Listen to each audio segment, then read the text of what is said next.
IPL 2024 సీజన్లో భాగంగా Kolkata night రైడర్స్తో జరుగుతున్న మ్యాచ్లో సన్ రైజర్స్ హైదరాబాద్ టాస్ గెలిచి బౌలింగ్ ఎంచుకుంది. పిచ్ బౌలింగ్కు అనుకూలంగా ఉండటంతోనే ఈ నిర్ణయం తీసుకున్నానని తెలిపారు. తనతో పాటు Marco Jansen, Heinrich Klaasen, Aiden మార్కరంలో ఓవర్సీస్ ఆటగాళ్లుగా బరిలోకి దిగుతున్నారని చెప్పాడు. టీమ్ కాంబినేషన్లో భాగంగానే ట్రావిస్ హెడ్, ఉమ్రాన్ మాలిక్లకు చోటు దక్కలేదన్నాడు. సన్ రైజర్స్ హైదరాబాద్ తరపున తనకు ఇది తొలి మ్యాచ్ అని, ఈ జట్టులో చేరడం అద్భుతంగా ఉందని చెప్పాడు. జట్టులో ప్రతి ఒక్కరూ ఆత్మవిశ్వాసంతో ఉన్నారని తెలిపాడు. ఓవర్సీస్ కోటాలో సన్ రైజర్స్ 2 బౌలర్లు, 2 బ్యాటర్లను తీసుకుంది. దాంతోనే ట్రావిస్ హెడ్, ఉమ్రాన్ మాలిక్లకు చోటు దక్కలేదు.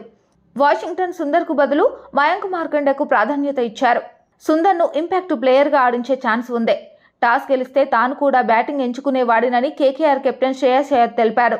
పిచ్ కాస్త డ్రైగా ఉందని, ఇది సన్ రైజర్స్ హైదరాబాద్కు అడ్వాంటేజ్ అవుతుందని చెప్పాడు. వెన్నుగాయం నుంచి తాను పూర్తిగా కోలుకున్నానని చెప్పిన శ్రేయస్ అయ్యర్ ఐపీఎల్ కోసం తమ జట్టు బాగా సన్నద్ధమైందని తెలిపాడు. తాను కూడా కొన్ని ప్రాక్టీస్ మ్యాచ్లు ఆడినట్లు చెప్పాడు.